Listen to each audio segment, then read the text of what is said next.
সমসাময়িক সময়ের জন্য আমার দিন শিক্ষা একান্ত জরুরি।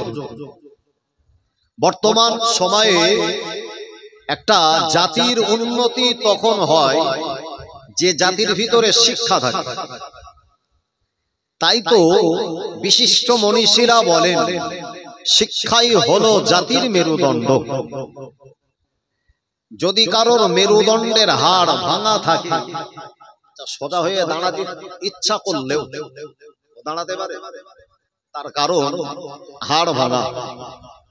তো যে জাতির ভিতরে শিক্ষা থাকে সেই জাতি লাঞ্ছিত হয় না, যে জাতির শিক্ষা থাকে সে জাতি অপমানিত হয় না, যে জাতির ভিতরে কোরআনের শিক্ষা থাকে সেই জাতি কখনো বেইজ্জতি হয় না।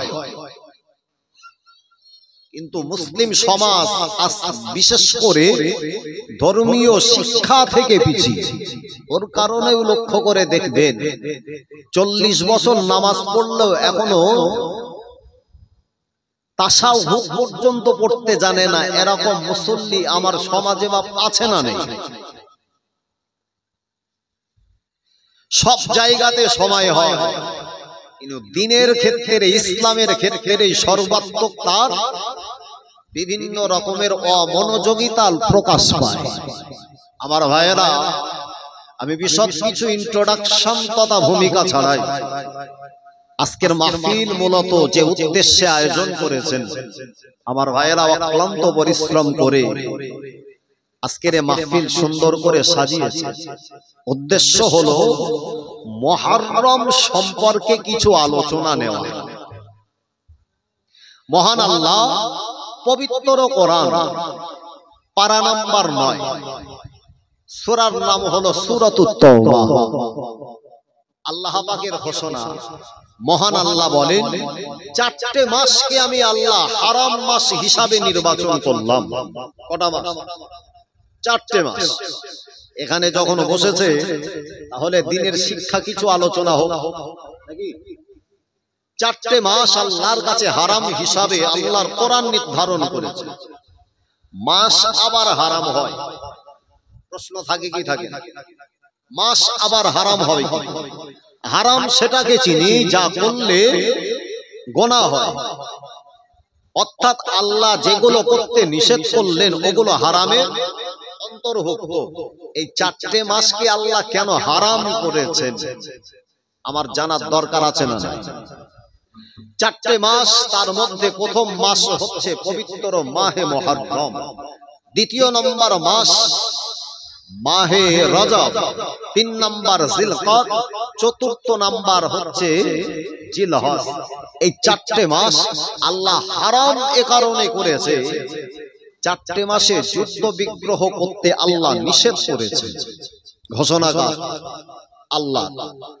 আল্লাহ ওই আয়াতের ভিতরেই বলেছেন যে খবরদার যেন তোমরা নিজেদের প্রতি কোনোভাবে জুলুম অত্যাচার করবে না। তাহলে মুহররম আসলে যারা নিজের দেহ কেটে জিঞ্জির দিয়ে রক্ত বার করে, ঢোল পিটিয়ে তাজিয়া বার করে মাতম বানায়, আচ্ছা এরা কোরআনের হুকুম মেনেছে না কোরআনের হুকুমকে অমান্য করেছে? আমার কথা বুঝতে পারে? আল্লাহ বলেছেন এই 4টে মাসে তোমরা নিজেদের প্রতি জুলুম করবে না, নিজের প্রতি অত্যাচার করবে না। যারা জিঞ্জির মারে, অন্যের মারে না নিজের দেহে মারে? কথা বলেন, নিজের দেহে মারে। তাহলে নিজের দেহ যারা রক্তাক্ত করে এরা নিছক আল্লাহর ওই কোরআনের আয়াতের অবমাননা করেছে, নাম্বার 1। নাম্বার 2, যারা ইমাম হুসাইনকে সর্বাত্মক প্রিয় ভালোবাসার মানুষ বলে প্রকাশ করে, যার কারণে তাজিয়া বার করে ঢাকঢোল পিটিয়ে মাতম তৈরি করে। নিজের বাপ মারা গেলে কেউ কি আজ পর্যন্ত ঢোল দিয়ে তবলা বাজাতে দেখেছে? আচ্ছা এরা ইমাম হুসাইনের প্রকৃত এরা ভালোবাসার মানুষ না শত্রুতা প্রকাশ করেছে? নাম্বার 3, যারা ইমাম হুসাইনের সম্পর্কে ভালোবাসা প্রকাশ করাতে গিয়ে যারা রীতিমতো নিজেদের দেহ রক্তাক্ত করে, ভালোবাসা তো ইমাম হুসাইনের ক্ষেত্রে শুধু দেখা দেয়, ভালোবাসা তো হাসানের ক্ষেত্রেও পাওনা আছে না? আল্লাহ নবী বললেন, বাবা সাহাবীরা শুনে রাখো, আমি আল্লাহ নবী জানিয়ে দিলাম, আমি আল্লাহ নবী বলে দিলাম, মান হাব্বাহুমা ফাকাদ আহাব্বানি ওয়া মান আবগাদাহুমা ফাকাদ আবগাদানি। আল্লাহ রাসূলের ঘোষণা। আল্লাহ নবী বললেন, ও বাবা সাহাবীরা, আমি আল্লাহ নবী, আমি বিশ্ব নবী জানিয়ে দিলাম, মান হাব্বাহুমা ফাকাদ হাব্বানি, যারা ইমাম হাসান হুসাইনের সঙ্গে ভালোবাসা স্থাপন করলো, ওরা যেন আমি নবী আমার সঙ্গে তারা ভালোবাসা স্থাপন করেছে। জোরে বলে চিনতে হবে না, তাকবীর দাও তো, নারে তাকবীর। আরেকটু জবান ছেড়ে হবে না, নারে তাকবীর। আহা, বসতপুর এলাকার মানুষ, আপনাদের একটা ইজ্জত সম্মান সুখ্যাতি আছে না? সেই ইতিহাস সুখ্যাতি নষ্ট করতে বসলেন। একটু জবান ছেড়ে তাকবীর দেব, নারে তাকবীর, নারে তাকবীর। সিলসিলায়ে হক ফুরফুরা শরী, সিলসিলায়ে হক ফুরফুরা শরী, নারে তাকবীর।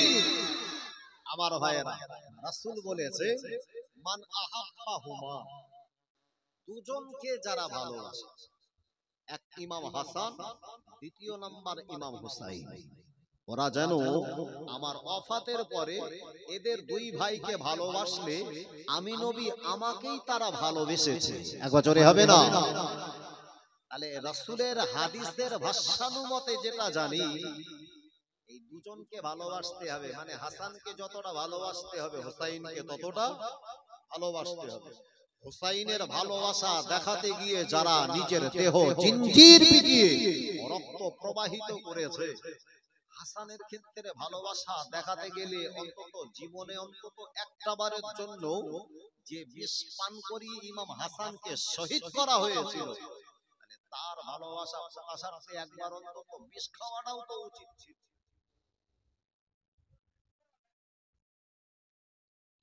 কোন ইমাম হাসান হুসাইন?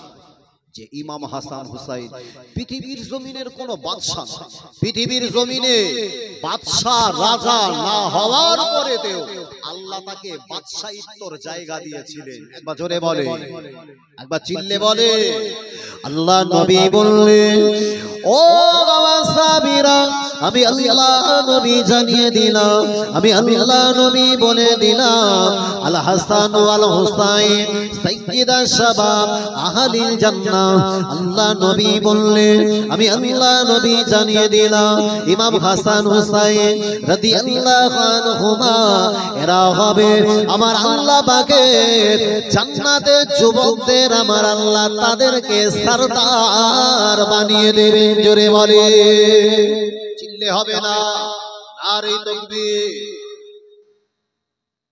জান্নাতে যারা যাবে ওরা অধিকাংশ সমস্ত মানুষগুলোর বয়স হবে সব ইয়াং। আল্লাহ রাসূলের জীবদ্দশায় বিশ্বনবী বলছিলেন, বাবা সাহাবীরা, আমি নবী জানিয়ে দিলাম, বৃদ্ধ মানুষ কখনো আল্লাহর জান্নাতে যাবে না। একজন বয়োবৃদ্ধ, মুখের দাড়ি পাকা, মাথার চুল পাকা, একেবারে জর্জীর্ণ শরীর, এরকম মানুষ আল্লাহর দয়ার জান্নাতে যাবে। একজন বৃদ্ধ মানুষ আল্লাহর নবীকে বললেন, ইয়া রাসূলুল্লাহ, আমি ইবাদত বন্দেগী করলাম, আমি জান্নাতে যাব না। আল্লাহ নবী বলে, বাবা সাহাবী, ও বাবা সাহাবী শুনে রাখো, আমি আল্লাহ নবী জানিয়ে দিলাম, আমি আল্লাহ নবী বলে দিলাম, আল্লাহ পাক জান্নাতের ভিতরে মানুষকে যখন প্রবেশ করাবে, আমার আল্লাহ সমস্ত বৃদ্ধ মানুষগুলাকে যুবক বানিয়ে দেবে। ও আমার ভাইরা, জওয়ানেরা, ভাইরা যুবকেরা, আল্লাহ নবীর হাদিসের ভাষ্যানুমতে জানা যায়, তাহলে সমস্ত মানুষ যদি যুবক হয়ে আল্লাহর দয়া জান্নাতের ভিতরে যাবে, ওই যুবকদের সমস্ত যুবকদের সত্তার আমার আল্লাহ ইমাম হাসান এবং হুসাইনকে বানিয়ে দেবে।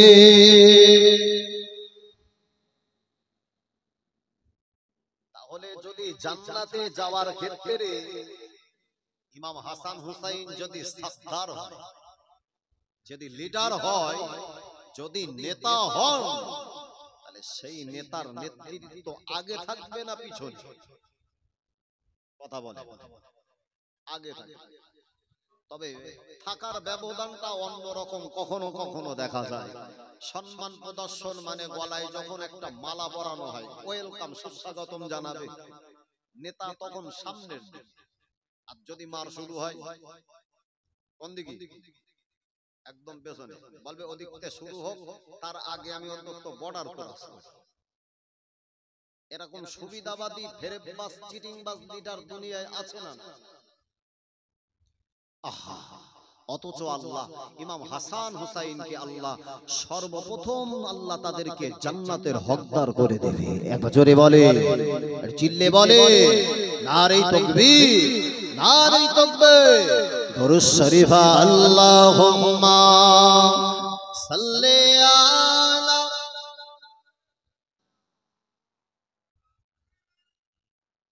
ওয়ালা আলি।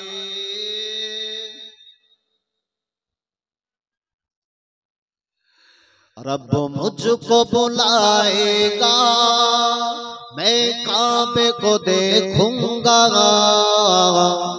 ओ दिन भी तो आएगा, मैं काबे को देखूंगा,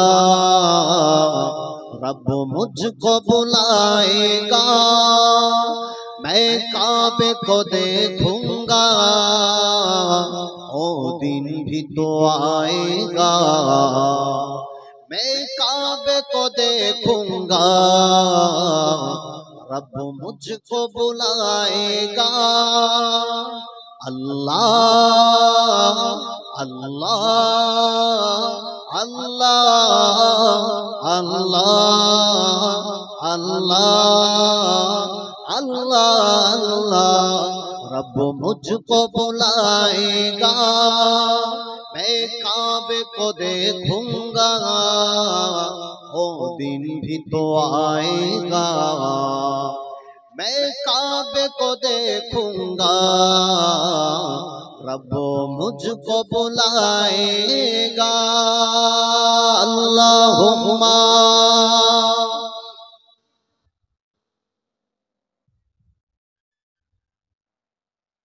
জবান ছেড়ে বড় বাবা ওয়ালা আলি।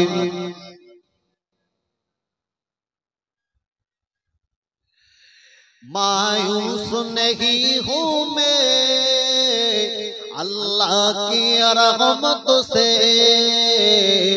मायूस नहीं हूँ मैं अल्लाह की रहमत से, अल्लाह की रहमत से।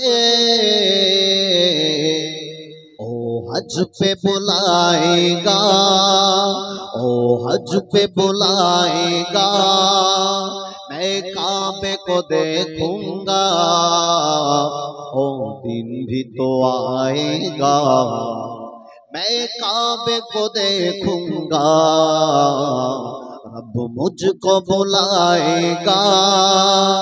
अल्लाह अल्लाह अल्लाह अल्लाह अल्लाह अल्लाह अल्लाह। जब पहली नजर मेरी उस काबे पे जाएगी, जब पहली नजर मेरी उस काबे पे जाएगी, उस काबे पे जाएगी,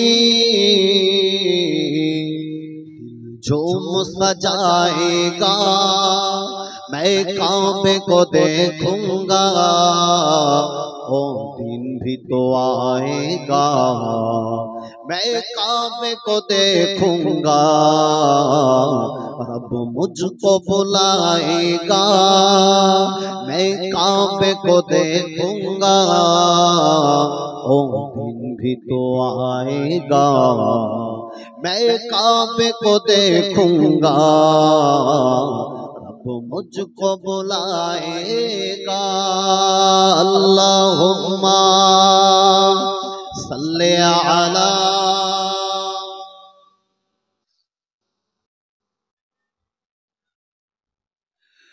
वाला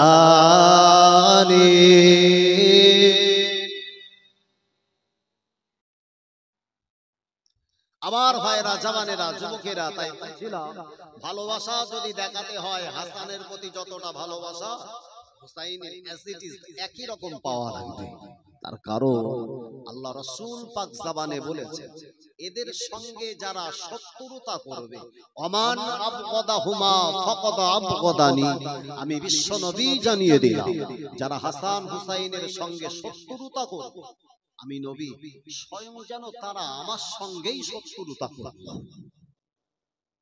এটা নবী তার নওয়াসা ইমাম হযরত হুসাইন এবং হযরত ইমাম হাসান রাদিয়াল্লাহু আনহুমা এদের ভালোবাসার মাধ্যমে মূলত ভালোবাসা হয় কাকে নবীকে আহা তাহলে স্থানান্তর অনুযায়ী ধারাবাহিক ক্রমে নিচের স্টেজ যদি তাদের ভালোবাসা হয় ঊর্ধ্বতন মানুষগুলোকেও ভালোবাসা হলো আসফরফরা শরীফের পীর মুজাদ্দিদুজ জামান দাদা পীর কিবলা রাহমাতুল্লাহ আলাইহি ভালোবাসার মানুষ এখানে অধিকাংশ আছে না যে দাদা পীর কিবলা রাহমাতুল্লাহ আলাইহি গোটা বিশ্বে বিশেষ করে পশ্চিম বাংলার জমিনে মুসলমানদের একটা ঈমানি সম্পদ কোন ফুরফুরার দাদা পীর যে দাদা পীর রাহমাতুল্লাহ আলাইহির ঈমানের জ্যোতিতে বাংলার মুসলমান শিরক বিদআত মুক্ত একটা সুন্দর সমাজ পেয়েছিল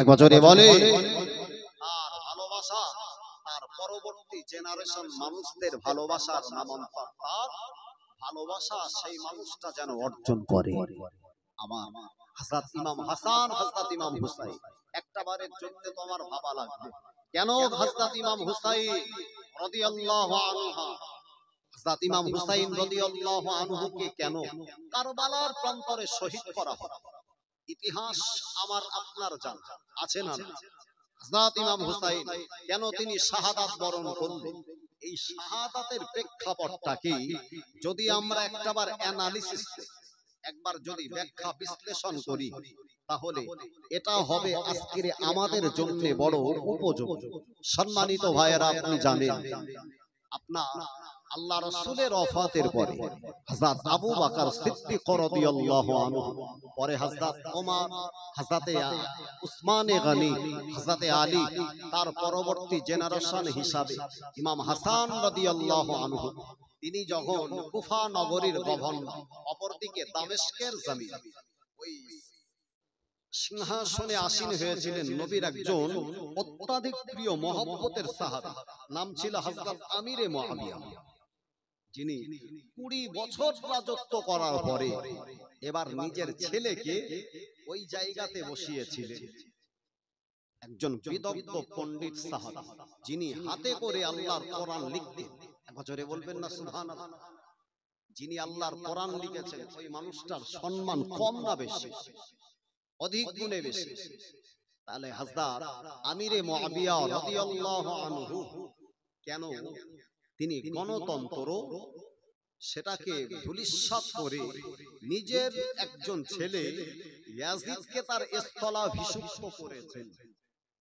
এই প্রশ্ন আমার আপনার মনে ভাব জাগ্রত হয় কি হয় একজন বিদগ্ধ পণ্ডিত তারপরেও নিজের ছেলে ইয়াজিদকে কেন বসালেন ইসলামের ইতিহাস সাক্ষ্য দেয় পৃথিবীর জমিনে একটানা 20 বছর ধরে হযরত আমিরে মুআবিয়া রাদিয়াল্লাহু আনহু রাজত্ব পরিচালনা করার পরে নিজের দেহ যখন অসুস্থ বিমার হালাতে ওই সময় তিনি তার ছেলে ইয়াজিদকে ওই জায়গার স্থলাভিষিক্ত করেছিলেন প্রেক্ষাপট ছিল এটাই যে রাজত্ব চালানোর ক্ষেত্রে ইয়াজিদের যোগ্যতা একেবারেই কম ছিল না।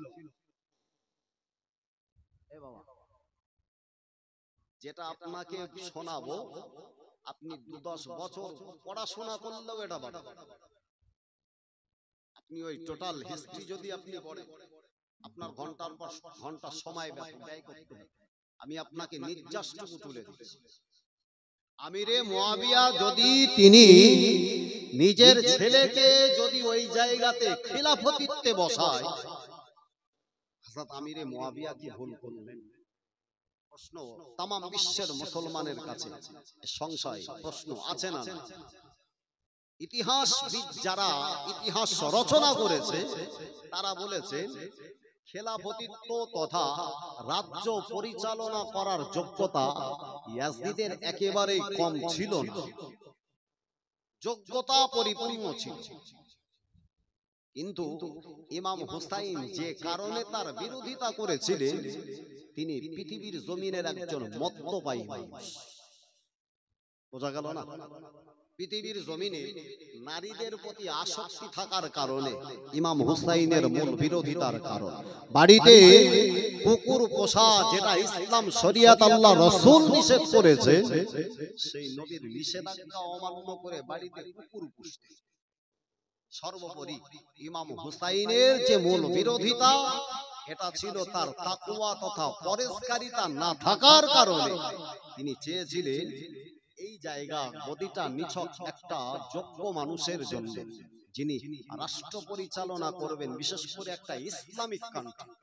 সেই মানুষটা আর যাই হোক, সে কিন্তু একজন মদ্যপায়ী মদখোর হলে যার হাতে আমার রাজত্ব তুলে দেব, তাহলে সে যদি মাতাল হয় আর মদখোর হয়, মাতালের দ্বারা রাজ্য পরিচালনা করাটা ইমাম হুসাইন মানতে পারেননি, যার কারণে তার সঙ্গে দ্বন্দ্ব হইল।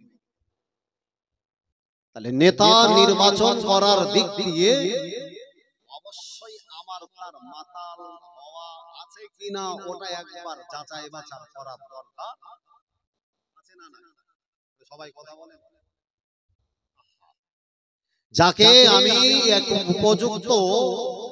উপযুক্ত একটা নেতার নেতৃত্বে বসাবো, সে দুর্নীতির সঙ্গে যুক্ত আছে কিনা ওটাও আমাকে দেখা লাগে, সে ঘুষের সঙ্গে যুক্ত আছে কিনা ওটাও আমার দেখা লাগে। হযরত ইমাম হুসাইন রাদিয়াল্লাহু আনহু যখন মক্কার জমিনে, এই মক্কার জমিন থেকে যখন ৭২ জনের কাফেলা নিয়ে কারবালার রণপ্রান্তরের দিকে এগিয়ে যাচ্ছিল, তিনি কুফা নগরীর মানুষের কাছ থেকে একটা নয়, দুটো নয়, অনেকগুলো চিঠি পেয়েছেন। আপনি আসেন, এই মাতালের কাছ থেকে আপনার কাছে আমরা রাজত্বটা হ্যান্ড ওভার করব। ইতিহাসবিদরা বলে একটা নয়, কম করে ১৫০টা চিঠি এসেছে। আমি একটা কথা একবার বললে ওর গুরুত্ব যতটা থাকবে, ওই কথাটা রিপিট করে ২-৩ বার বললে ওর গুরুত্ব বাড়বে না কমবে? কথা বলেন। একটা কথা একবার বললে আর সেই কথাটা যদি ৩ বার রিপিট করা হয়, গুরুত্ব বাড়ে না কমবে? আল্লাহ নবী নওয়াজা ইমাম হুসাইন রাদিয়াল্লাহু আনহু ৭২ জনের কাফেলা নিয়ে যখন মদিনা, যখন তিনি কুফা নগরীর দিকে এগিয়ে যাবে, আহারে লক্ষ্য করে দেখা যায় আল্লাহ নবীর একজন সাহাবা, ইসলামের ইতিহাসে যার নাম খানা এসেছে, হযরত আব্দুল্লাহ ইবনে আব্বাস রাদিয়াল্লাহু আনহু, ওই দিনেতে যোহরের নামাজ আদায় করার জন্য কাবা শরীফে যোহরের নামাজ আদায় করলে, ওই যোহরের নামাজ আদায় করবার পরেতে কাবা শরীফে জাতওয়ালি হুজুর ঘুমিয়ে গেলেন, তন্দারচ্ছন্ন হয়ে গেল। লক্ষ্য করে দেখতে পাওয়া যায় ওই ঘুমের ভিতরে হযরত আব্দুল্লাহ ইবনে আব্বাস রাদিয়াল্লাহু আনহু যেন দেখে কোন একটা খোলা ময়দানে একটা বোরকা পরিহিতা মহিলা নিজের হাতে একটা ঝাঁটা নিয়ে ওই জমিনটাকে সুন্দরভাবে পরিষ্কার করে।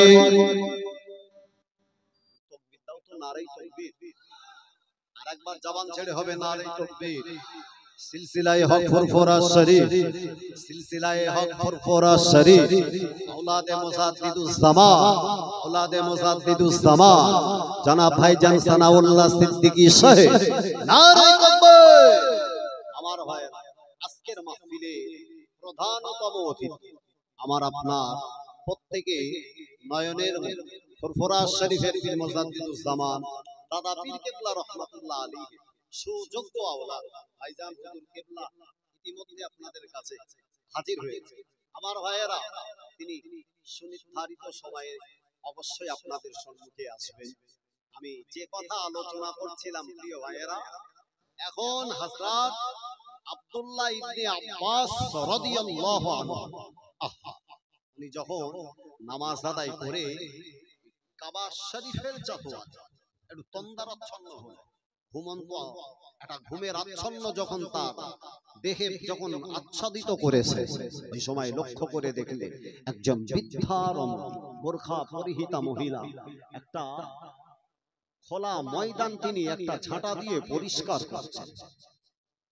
আল্লাহ নবী সাহাবী হযরত আব্দুল্লাহ ইবনে আব্বাস রাদিয়াল্লাহু আনহু ওই দৃশ্যটা দেখবা পরে ওনার সম্পর্কে যখন তিনি জানতে গেলেন, ওই ঘুমের ভিতরে লক্ষ্য করে দেখে আল্লাহ নবীর কলিজা ছেঁড়া মেয়ে হযরত খাতুনে জান্নাত হযরত ফাতেমা রাদিয়াল্লাহু আনহা, যার সম্পর্কে আমার নবী বলেছিলেন ফাতেমাতু সাইয়্যিদাতুন নিসা লিআহলি জান্নাহ।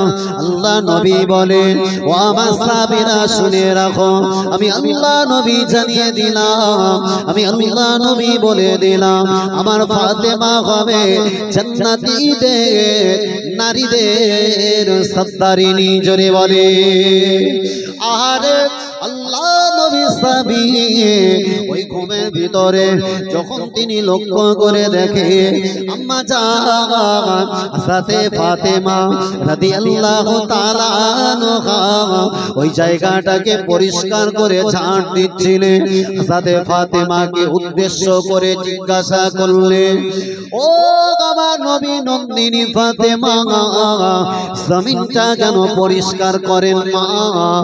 জমিনটা কেন আপনি ঝাড় দিয়ে এখানকার বালু কাকড়গুলা আপনি সরিয়ে দিতে চাচ্ছে? ওই সময় নবী নন্দিনী ফাতেমা রাদিয়াল্লাহু তাআলা আনহা ওই সময় তিনি বললেন, ও আমার নবী সাহাবী শুনে রাখো, এই জমিন হলো সে জমিন, এই জমিনের উপরে আমার কলিজা ছেঁড়া বেটা হযরত ইমামে হুসাইন রাদিয়াল্লাহু আনহু নির্মমভাবে ইয়াজিদের সৈন্যবাহিনীরা আমার বেটা হযরত ইমামে হুসাইনকে শহীদ করবে। আমার বাচ্চা এই জমিনের উপরে পড়ে কাটা কপ্পরের মতো যদি ছটফট করে গো, আমি মা আমার বেটার পিঠেতে যদি কোনো কাকড় লেগে যায়, আমার বাচ্চার গায়ে ধুলা লাগবে, আমি জননী মা এই অবস্থাটা কখনো মেনে নিতে পারি না। ও আমার নবী সাহাবা, আমি আল্লাহ নবীর বেটি ফাতেমা এ কারণে বেটার জন্য জায়গাটাকে পরিষ্কার করে দিচ্ছি। জোরে বলি আহা, ঘুমটা যখন ভেঙে গেছে আল্লাহ নবী সাহাবী গুটি গুটি গুটি গুটি গুটি গুটি বায়ে আস্তে আস্তে আল্লাহ নবীর নওয়াসা হযরত ইমামে হুসাইন রাদিয়াল্লাহু আনহুর কাছে চলে এসে হযরত ইমামে হুসাইনকে ডেকে বললেন, ও আমার নবী সাহাবী, ও আমার নবীর নওয়াসা হুসাইন, যাবেন না কুফা নগরীতে, যাবেন না। কেন না ওই কুফা নগরীর মানুষেরা আপনার আব্বার সঙ্গে দ্বিচারিতা করেছে, আপনার সঙ্গেও দ্বিচারিতা করবে। ও গো ভাই, আপনি ওদেরটাকে সাড়া দেন না। ওরা যদিও আপনার পক্ষে কথা বলে, কিন্তু ওদের হাতে তলোয়ার, ওটা আপনার এগেনস্টে আপনার বিরুদ্ধে চলবে, এদেরকে বিশ্বাস করবেন না। আল্লাহ নবীর নওয়াসা হযরত ইমামে হুসাইন রাদিয়াল্লাহু আনহু ওই সময় অশ্রুসিক্ত নয়নে বেদনা ভরা মন নিয়ে আল্লাহ নবী সাহাবীদেরকে ডেকে বললেন, ও আমার নবী সাহাবীরা, আজকে ওদের বিপদের দিনে যদি ওদের পাশে না দাঁড়ায়, কিয়ামতের দিন মুসিবতের দিনেতে আল্লাহর কাছে আমি লাজবাব হয়ে যাব। কেননা জুলুম অত্যাচারিত যাদের প্রতি জুলুম করা হয়, যাদের প্রতি অত্যাচার করা হয়, ওদের পাশে দাঁড়ানো এটা হলো আমার নবীর সুন্নাত। এই কারণে আমার জীবন চলে গেলেও আমি ইমামে হুসাইন রাদিয়াল্লাহু আনহু এই রাজার বিরুদ্ধে, দুনিয়া জমিনে একজন মাতাল রাজা, দুনিয়া জমিনের মদ্যপায়ী মদখোর খেলাপতিত্বের আসনে বসে ওই খেলাপতিত্বের আসনটাকে সে নোংরা করবে, আমি ইমাম হুসাইন জীবন দিলেও তথাপিও তার সঙ্গে আপোষ করব না। জোরে বলে চিল্লে হবে না। আরে তাকবীর। আল্লাহ রাসূল তাই বলেছিলেন।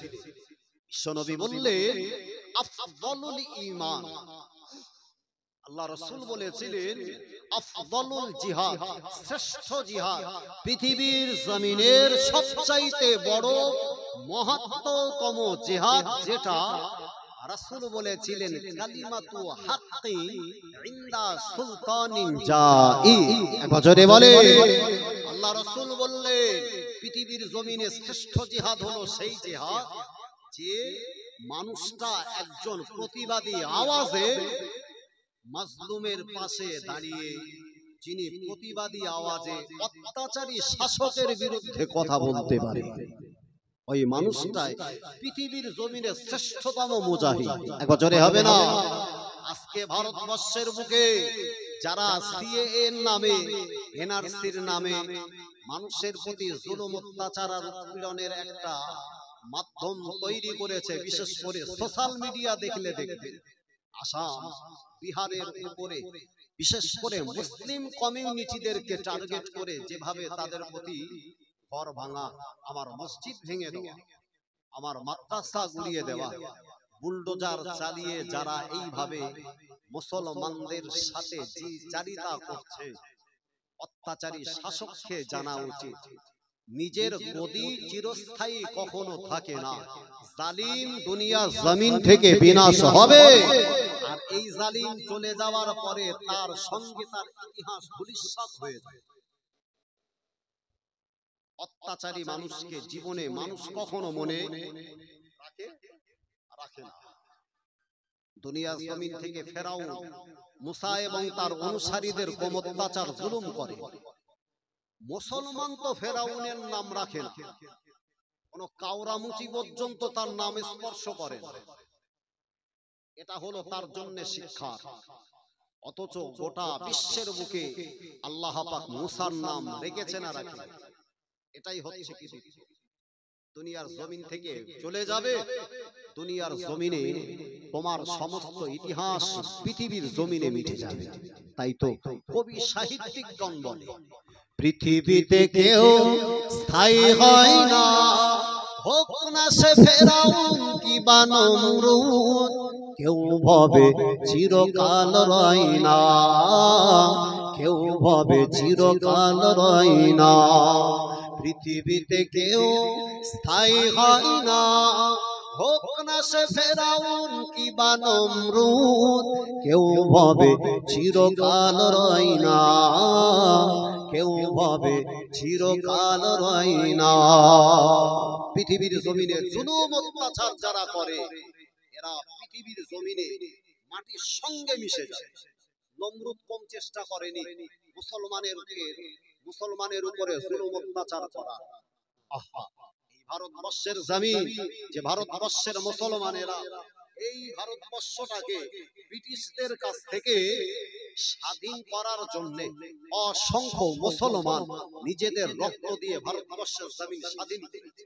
এটা হলো সেই ভারতবর্ষের জমিন, যে ভারতবর্ষের মাটিটাকে ব্রিটিশ সাম্রাজ্যের ওই নরপিশাচদের কাছ থেকে মুক্ত করার জন্য অসংখ্য আল্লাহর হাফেজে কোরআনের রক্ত দ্বারা ভারতবর্ষের স্বাধীনতার ইতিহাস লেখা হয়েছে। আজও ইন্ডিয়া গেটে সেই সমস্ত আমার শহীদ ভাইদের নাম আছে না আমার ভাই। তাই রাসূল বলেছিলেন পৃথিবীর জমিনের শ্রেষ্ঠ মুজাহিদ সেই মানুষটা, আল্লাহর কাছে মনোনীত মুজাহিদ সে, যে জালিম সরকারের বিরুদ্ধে দাঁড়িয়ে প্রতিবাদ করতে পারে। ইমাম হুসাইন রাদিয়াল্লাহু আনহু তিনি হচ্ছেন একজন উপযুক্ত পৃথিবীর জমিনের শ্রেষ্ঠ রোল মডেল। কোন রোল মডেলের আজকের স্মরণে আমরা এখানে বসেছি? যে ইমাম হুসাইন রাদিয়াল্লাহু আনহু জীবন দিয়েছেন, তথাপিও অন্যায়ের সঙ্গে আপোষ, এর নাম হলো মুসলমান। ও আল্লাহ বাগে বান্দারা, আলোচনা করছিলাম আহারে আল্লাহ নবী নওয়াজা হযরত ইমাম হুসাইন রাদিয়াল্লাহু আনহু ৭২ জনের কাফেলা নিয়ে আস্তে আস্তে যখন তিনি কারবালার দিকে এগিয়ে যাবে, ওই কারবালার প্রান্তরে যাওয়ার আগে রাস্তার মাঝখানে তৎকালীন সময়ের একজন উপযুক্ত কবি সাহিত্যিক, পৃথিবীর জমিনে যার নাম ছিল কবি ফারাস্তাক, ওই ফারাস্তাকের সঙ্গে দেখা হলো। ফারাস্তাক ওই সময় ইমাম হুসাইনকে ডেকে বলে, ও আল্লাহ নবীর নওয়াজা হুসাইন, আপনি যাবেন না, কেননা কুফা নগরীর মানুষেরা ভালো না, ওরা আপনার সঙ্গে দ্বিচারিতা করবে, ওরা আপনার সঙ্গে অপমাননা করবে, ওরা আপনার বিরুদ্ধে ষড়যন্ত্র করবে। আল্লাহ নবীর নওয়াজা তথাপিও শোনে না। আহারে আস্তে আস্তে গতমটা বাড়িয়ে বাড়িয়ে বাড়িয়ে বাড়িয়ে বাড়িয়ে বাড়িয়ে যখন তিনি কারবালার রণপ্রান্তরে চলে যাবে, ইতিমধ্যে লক্ষ্য করে দেখে বিশাল একটা সৈন্যবাহিনী ওই কুফার দিক থেকে এগিয়ে গিয়ে ইমাম হুসাইনের নিকটে আসতে থাকে। আল্লাহ নবীর নওয়াজা হুসাইন মনে করে, আহারে এরা হলো সেই কুফা নগরীর মানুষ, এরা আমার কাছে চিঠি লিখেছিল, এরা হয়তো আমাকে ওয়েলকাম জানাবে, এরা হয়তো আমাকে সুস্বাগতম জানাবে, এরা হয়তো আমার প্রতি কৃতজ্ঞতা প্রকাশ করে ওরা আমাকে রিসিভ করার জন্য আসছে। যেমন ভাবে আমরা লক্ষ্য করে দেখি আমাদের বাড়িতে কোনো সম্ভ্রান্ত সম্মানিত মানুষ যখন তারা আমাদের নিকটে আসে, ওদের রিসিভ করার জন্য আমরা মেন রোডে গিয়ে দাঁড়িয়ে যাই। আল্লাহ নবীর নওয়াজা ইমাম হুসাইন রাদিয়াল্লাহু আনহু মনে মনে চিন্তা করলেন, ওরা হয়তো আমাকে রিসিভ করবে। আহারে আল্লাহ নবীর নওয়াজা হুসাইন আস্তে আস্তে যখন তাদের নিকটস্থ হয়ে গেল, ওই সময় লক্ষ্য করে দেখা যায় তৎকালীন সময় কুফার যিনি গভর্নর, ওই মানুষটা ওই সময় উবাইদুল্লাহ বিন জিয়াদ আল্লাহ নবীর নওয়াজা হুসাইন রাদিয়াল্লাহু আনহু কে তারা গ্রেফতার করার জন্য সাঙ্গপাঙ্গ সৈন্যবাহিনী দিয়ে চতুর্দিক থেকে তারা বেষ্টন করে দাঁড়িয়ে গেল। আল্লাহ নবীর নওয়াজা হুসাইনকে ডেকে বলে, ও নবীর নওয়াজা হুসাইন, আর কদম বাড়ানো যাবে না, এখানে দাঁড়িয়ে যান, এখান থেকে আপনাকে গ্রেফতার করা হবে, এখান থেকে আপনাকে অ্যারেস্ট করা হবে। আল্লাহ নবীর নওয়াজা হযরত ইমাম হুসাইন রাদিয়াল্লাহু আনহু ওই সময় আশ্চর্যিত হয়ে কুফা নগরীর মানুষদেরকে ডেকে বলেছিল, এ কুফা নগরীর মানুষেরা, তোমরাই তো আমাকে বারবার চিঠি দিয়ে আমন্ত্রণ করলে, আর তোমরা আমাকে গ্রেফতার করার জন্য তোমরা আমার চতুর্দিক থেকে বেষ্টন করে দাঁড়ালে, এটা কখনো মুসলমানের পরিচিতি হতে পারে না। আমি ইমাম হুসাইন তো নিজের ইচ্ছাকৃত ভাবে আসি, আমাকে দাওয়াত করেছো তাই এসেছি, আজকে আমার সঙ্গে এই দ্বিচারিতা করবে।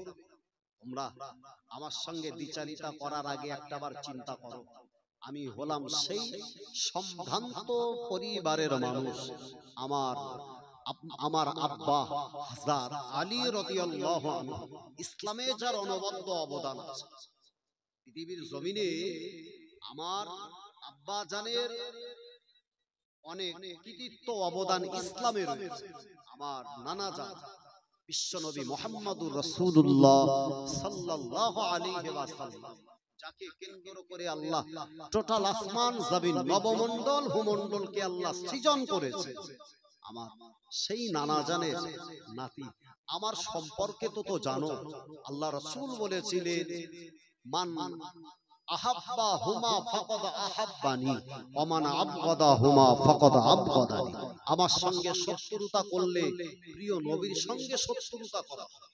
একবার চিন্তা ভাবনা করে সেই অবস্থা তোমরা অবলম্বন করো। শত্রুতা আমার সঙ্গে করা মানে নবীর সঙ্গে শত্রুতা করা হবে। আহা, আমি তো খেলাফতিত্ব পাওয়ার জন্য চেয়ার গদির লোভে আমি ইমাম হুসাইন কুফার দিকে ধাবিত হইনি, বরং মজলুমের পাশে দাঁড়ানোর জন্য আমি আজকে আমার জীবনটাকে তোমাদের দিকে এগিয়ে দিয়েছি। আমার সঙ্গে দ্বিচারিতা করবে। আমার সঙ্গে দ্বিচারিতা করার আগে আমার নবীর ভবিষ্যৎবাণী, নবীর হাদিসটাকে অন্তত পক্ষে মান্যতা দিন। লক্ষ্য করে দেখবেন, আহা, এই বর্তমান আজকে কারবালার প্রান্তরে কেন ইমাম হুসাইন শহীদ হয়েছে, একটাবার যদি আমরা প্রেক্ষাপটটা খুব ভালো করে একবার অ্যানালিসিস করি, একবার বিশ্লেষণ করি, ন্যায়ের পক্ষে, হকের পক্ষে, বাতিলের বিরুদ্ধে এবং মাতাল মদখোর জুয়াখোর তাড়িখোরের এগেনস্টে দুর্নীতিগ্রস্ত সরকারের বিরুদ্ধে দাঁড়ানোর কারণে ইমাম হুসাইনের আজকে শাহাদাত বরণ করতে হয়েছে না হয়? এটাই তো ছিল মূল উদ্দেশ্য।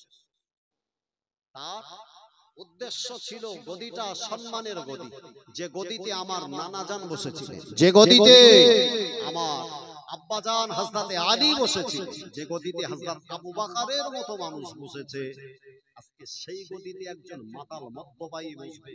আমি ইমাম হুসাইন কখনো ওই জিনিসটাকে আমি জীবনে অ্যাকসেপ্ট করতে পারি না। তখনই তো বিরোধ তৈরি হবে। আহা, আজকের যারা নিজেরা নিজেদের গদি তথা সিংহাসন টিকিয়ে রাখার জন্য যারা আজকের মুসলমানের প্রতি জুলুম অত্যাচার করে, সেই মুসলমানদের পক্ষ হয়ে ভারতবর্ষের বুকে খুবই চর্চিত জনপ্রিয় ব্যক্তিদের মধ্য থেকে আমার ফুরফুরা শরীফের পীর মুজাদ্দিদুজ জামান দাদা পীর কিবলা রহমাতুল্লাহ আলাইহির চতুর্থতম প্রজন্ম, তাদের বর্তমান বিশেষ কয়েকজন ব্যক্তির আবির্ভাবের দ্বারা মাজলুমের পাশে দাঁড়িয়ে তারা আওয়াজ তোলে কি তোলে, যার কারণে আজকের এক শ্রেণীর মানুষ তাদেরকে গালিগালাজ পর্যন্ত করতে ছাড়ে।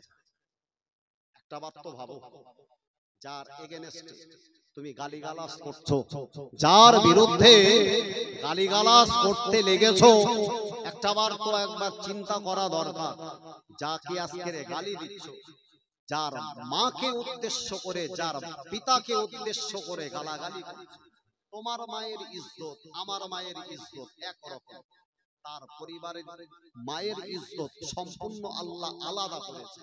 পৃথিবীর জমিনে জানবেন খাতুনে জান্নাত হযরতে ফাতেমা রাদিয়াল্লাহু তাআলা আনহা, যার চেহারার বাহ্যিক কোনো প্রতিচ্ছবি, কোনো চিত্র আজও পর্যন্ত সমাজের কোনো চিত্রকর্ষক মানুষ একে দেখাতে পারে পেরেছে বাবা? হযরতে ফাতেমা রাদিয়াল্লাহু তাআলা আনহা বডি স্ট্রাকচার কেমন ছিল, পৃথিবীর কোনো আর্টিস্ট আজ পর্যন্ত একে দেখাতে পারে?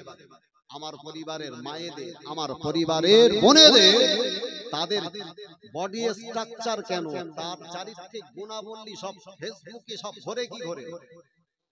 আজও পর্যন্ত ফুরফুরা শরীফের পীর মুজাদ্দিদুজ জামান দাদা পীর কিবলা রহমাতুল্লাহ আলাইহি যে বংশের আজকের উজ্জ্বল নক্ষত্র, যার ঈমানি জ্যোতিতে গোটা বাংলার জমিন ঈমান পেয়েছে, যার ঈমানি জ্যোতিতে বাংলার মুসলমান শিরক বিদআত মুক্ত হয়েছে, তার পরিবারের মানুষ, তার পরিবারের আহলিয়া, তার পরিবারের মা, তার পরিবারের বাপ, তার পরিবারের বিশেষ করে পর্দানাসীন মাগুলা পশ্চিম বাংলার কোন মানুষ আজ পর্যন্ত দেখতে পেয়েছে?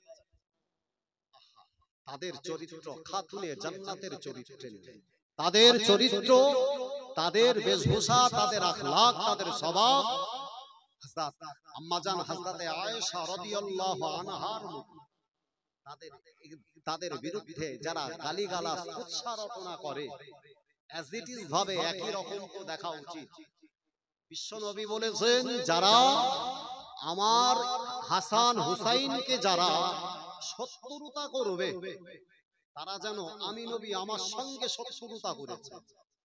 অনুরূপ ভাবে যদি একই রকম দেখা হয় তার পরিবারের কোনো মানুষের সঙ্গে আপনি যদি শত্রুতা প্রসঙ্গত তাকে গালিগালাজ কুৎসা বাজে কথা বলে, এটা কি একটা ভালো মানুষের কখনো স্বভাব আখলাক হতে পারে? আপনার সঙ্গে আমার মতবিরোধ থাকতে পারে কি পারে, আপনার মতের সঙ্গে আমার মত এক না হতে পারে। পৃথিবীতে নিজের বাড়ির বিবির সঙ্গে একটা মানুষের ঠিকমতো আতাত হয়, কথা ঠিক বললাম না ভুল? নিজের সন্তানের সঙ্গে বাপের সুন্দরভাবে তার সুসম্পর্ক টিকে থাকে। তিনি এক পরিবার থেকে বিলং করেন, আমি এক পরিবার থেকে বিলং করি, আমার সঙ্গে তার আদর্শগত মত পার্থক্য থাকতে পারে, তার জন্য তো উপযুক্ত মত প্রকাশ করার একটা সিস্টেম পদ্ধতি আছে না? মতানৈক্য, আপনার মতবিরোধ আদর্শগত যদিও আমার মতবিরোধ থাকতে পারে, তবে ব্যক্তিকেন্দ্রিক কাউকে গালিগালাজ করা নিছক এটা কোনো ভালো বুদ্ধিমান পরিচয় মানুষের কাজ হতে পারে না। আমার ভাইয়েরা, যে দাদা পীর কেবলা রহমাতুল্লাহ আলাইহি এ বাংলার জমিনে মানুষ যখন শিরিক করত, বাংলার মানুষ যখন বিভিন্ন রকম মনসার ভাষার নামীয় বিভিন্ন এই সমাজের আনকালচার তথা অমুসলিমদের ক্রিয়াকলাপ মেনে চলত, তাদেরকে শিরিক বিদআত মুক্ত একটা সুন্দর সমাজ ব্যবস্থা দেওয়ার জন্য দাদা পীর কেবলা রহমাতুল্লাহ আলাইহির ওসিয়াতনামা সহ তার লেখনী অনেক গ্রন্থ সহ তার অত্যন্ত আপন এবং কাছে ফুরফুরা শরীফের পীর মুজাদ্দিদুজ জামান দাদা হুজুর পীর কেবলা রহমাতুল্লাহ আলাইহির প্রধানতম খলিফা বসিরাটের হুজুর আল্লামা রুহুল আমিন রহমাতুল্লাহ আলাইহির লিখিত অনেক অজস্র কিতাব, যে সমস্ত কিতাবগুলো পড়ে বাংলার মুসলমান একটা শিরিক বিদআত মুক্ত সমাজ পেয়েছে, এটা মুসলমানদের একটা ঈমানি সম্পদ। আমার কৃতজ্ঞতা প্রকাশ অবশ্যই করা দরকার। কোন দাদা পীর কেবলা? আল্লাহর ওলি মুজাদ্দিদুজ জামান দাদা পীর কেবলা রহমাতুল্লাহ আলাইহি। ও আল্লাহ পাকের বাংলা বান্দিরা, আল্লাহর ওলি মুজাদ্দিদুজ জামান দাদা হুজুর পীর কেবলা রহমাতুল্লাহ আলাইহি হায়াত জিন্দেগিতে হুজুরের জীবনীতে লক্ষ্য করে দেখতে পাওয়া যায় গো, ত্রিপুরা জমিন থেকে একটা অসুস্থ একটা বাচ্চা মেয়ে মহিলা দুনিয়া জমিনে অন্ধত্ব অবস্থায় জীবন যাপন করছিলেন, পৃথিবীর জমিন দেখতে পায় না। আব্বা জান আম্মা জান বাচ্চাটাকে ত্রিপুরা জমিনে তৎকালীন সময়ে অনেক ডাক্তার হেকিম চিকিৎসাবিদদের কাছ থেকে তার সুপরামর্শ নিয়ে বাচ্চাটাকে সুন্দর করে তারা চিকিৎসা করে, কিন্তু না পৃথিবীর জমিন তিনি দেখতে পান না। বাচ্চাটা দুনিয়ার জমিন দেখতে না পাওয়ার কারণে আম্মা জানের মনটা বড় খারাপ হয়ে যায়। সেই সময়ে আল্লাহর ওলি মুজাদ্দিদুজ জামান দাদা পীর কেবলা রহমাতুল্লাহ আলাইহির সান্নিধ্যে গানার জন্য কলকাতা জমিনে আল্লাহর ওলি মুজাদ্দিদুজ জামান ওই সময় কলকাতা ধর্মতলার নিকটস্থ টোলাটুনি বলে একটা জায়গা, ওই জায়গার একটা মসজিদে তিনি যখন সেই জায়গার খিদমতের কাজে নিয়োজিত, ওই সময়ে আল্লাহর ওলির কাছে বাচ্চাটাকে গানা হলো। হুজুরের জীবনীতে দেখতে পাওয়া যায় আল্লাহর ওলি মুজাদ্দিদুজ জামানের কাছে আনবার পরে আল্লাহর ওলি মুজাদ্দিদুজ জামান দাদা পীর কেবলা রহমাতুল্লাহ আলাইহি ওই বাচ্চাটাকে সুন্দর করে নিজের জবান দিয়ে আল্লাহর কোরআন তেলাওয়াত করে ফুঁক দিলে আল্লাহর ওলি ওই সময় নিজ হাতে একটা তাবিজ লিখলেন। ওই তাবিজটাকে ওই সময় বাচ্চাটার চোখের উপরে রেখে বললেন, চলে যাও। বাচ্চাটাকে এভাবে কিছুদিন যাবত বাচ্চাটার চোখের উপরে এই তাবিজটা রেখে দেবে। কিছুদিন অতিবাহিত হবার পরে ওই বাচ্চাটাকে আমার কাছে নিয়ে আসবে। আল্লাহর ওলি মুসাদ্দিদুজ্জামানের কাছ থেকে বাচ্চাটাকে নিয়ে যাওয়া হলো। কিছুদিন অতিবাহিত হওয়ার পরে আল্লাহর ওলির নিকটে বাচ্চাটাকে আনা হলো। আল্লাহর ওলি তার জন্য দোয়া করলেন, আল্লাহর ওলি তার চোখের উপরে ফুঁক দিলেন।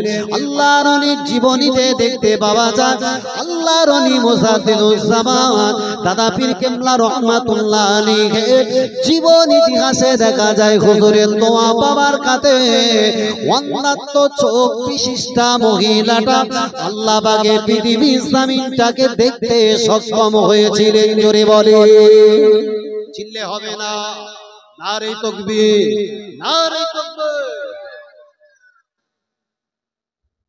এটা হলো দাদা পীর কেবলা রহমাতুল্লাহ আলাইহি দুনিয়ার জমিনে এমন জীবন যাপন করেছেন, ফুঁক দিলে আল্লাহ পাক তার দোয়াটাকে আল্লাহ আসমানে পর্যন্ত কবুল করতেন। একবার জোরে হবে না, জবান পাক করেছে। কি করেছে? জবান পাক করেছে। আর জবান তো আমাদেরও আছে। হ্যাঁ, কিছু কিছু জবান এমনও দেখা যায় প্রতিদিন এক বান্ডিল করে বিড়ি শেষ আছে না না। আজকে বর্তমান যুব সমাজ যে পরিমাণে তারা মদ্যপায়ী অবস্থায় জীবন যাপন করে, বাপ হয়তো মনে করে আমরা করছি আল্লাহর ওলি টলি হবে। মাতালের চরিত্র জীবন যাপন বাপ তুমি চেননি জানো। জবান যদি পাক হয় আল্লাহ সেই জবানের দোয়া আল্লাহর দরবারে কবুল হয়। একবার জোরে বলে, চিল্লে বলে নারে তাকবীর, দরুদ শরীফ আল্লাহুম্মা সাল্লি আলা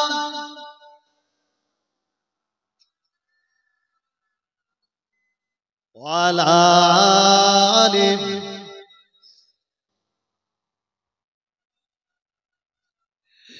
फलक पर चाँद जैसा है, नबी का नाम ऐसा है। জোরে বলুন না সুবহানাল্লাহ। আরো জবান ছেড়ে হবে না, নারে তাকবীর, নারে তাকবীর। फलक पर चाँद जैसा है, नबी का नाम ऐसा है। दिलों से गम मिटाता है, नबी का नाम ऐसा है। जोरे बोलूं सुभान अल्लाह, नारे तकबीर। আমার ভাইরা একটু সামনের দিকে চেপে চেপে বসুন, পিছনে ভাইরা বসতে পারছে একটু আসেন না। আমার পরপরে ফরফরা শরীফের পীর মুসাদ্দিদুজ্জামান দাদা হুজুর পীর কেবলা রহমাতুল্লাহ আলাইহির সুযোগ্য আওলাদ ভাইজান হুজুর কেবলা তিনি আসবেন। জায়গাটা একটু সৌন্দর্যমণ্ডিত করেন। আসেন, ফাঁকা জায়গাগুলো একটু পূরণ করেন না। फलक पर चाँद जैसा है, नबी का नाम ऐसा है। दिलों से गम मिटाता है, नबी का नाम ऐसा है। या अल्लाहुम्मा सल्ले अला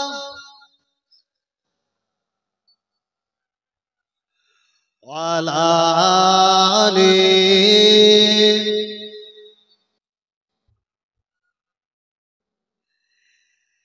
ए दिल जब गम कमारा हो, हे दिल जब गम कमारा हो, मोहम्मद नाम याद आते हैं। हे दिल जब गम कमारा हो, मोहम्मद याद आते हैं।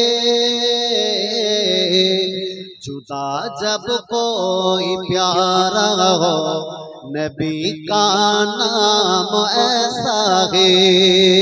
जुले होबे ना, चिल्ले होए ना, नारे तकबीर, नारे तकबीर। फलक पर चाँद जैसा है, नबी का नाम ऐसा है, दिलों से गम मिटाता है, नबी का नाम ऐसा है दिल जब गम कमारा हो, मोहम्मद याद आते हैं, दिल जब गम कमारा हो, मोहम्मद याद आते हैं, जुदा जब कोई प्यारा हो, मोहम्मद याद आते हैं, फलक पर चाँद जैसा है, नबी का नाम ऐसा है, दिलों से गम मिटाता है, नबी का नाम ऐसा है। अल्लाहुम्मा सल्ले अला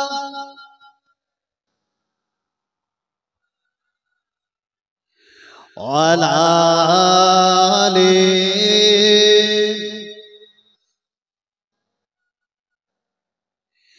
के उनकी याद की शबनम है मरहम मेरे जख्मों का,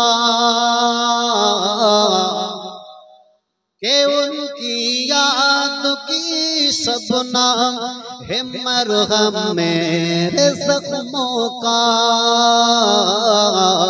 और उनके नाम की बरकत से दिल की तस्कीन पाते हैं, फलक पर चाँद जैसा है, नबी का नाम ऐसा है, दिलों से गम मिटाता है, नबी का नाम ऐसा है। अल्लाहुम्मा सल्ले अला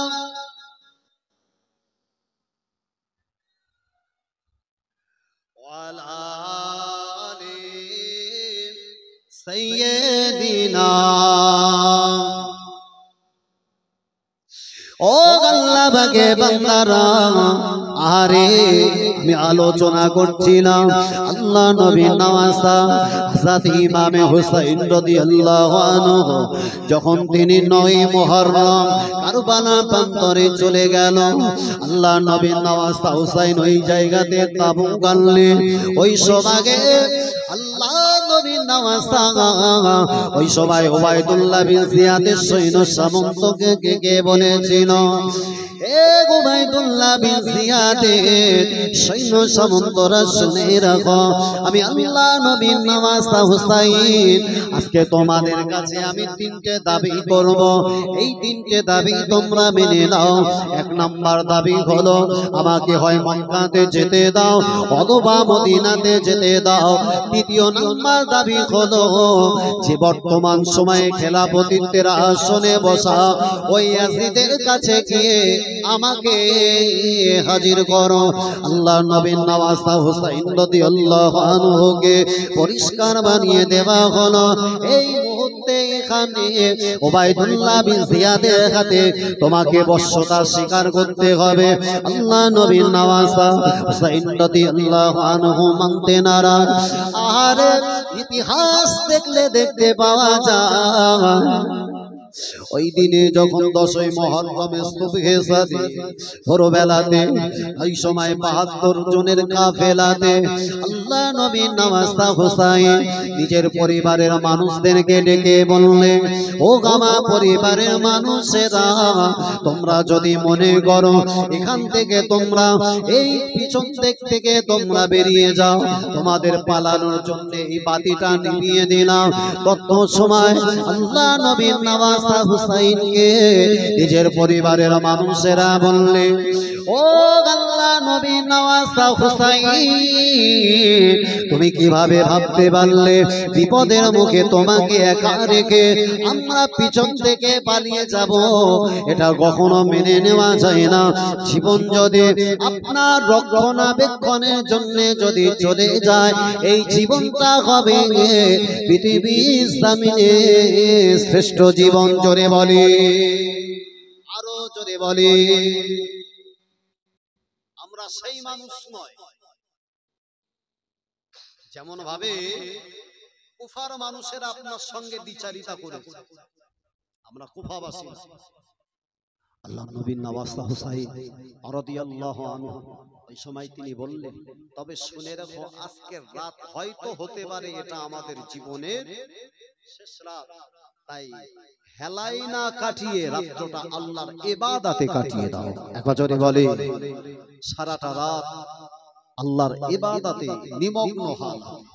এদিকে ফজরের সময় যখন নিকটস্থ, তারা ওই কারবালার রণপ্রান্তরে তারা নিজেরা ফজরের নামাজ জামাতের সঙ্গে আদায় করার জন্য যে যার মতো ইমাম হুসাইন রাদিয়াল্লাহু আনহু তার ইমামতিতে তারা নামাজ আদায় করলেন। এদিকে ফজর যখন হয়ে গেল,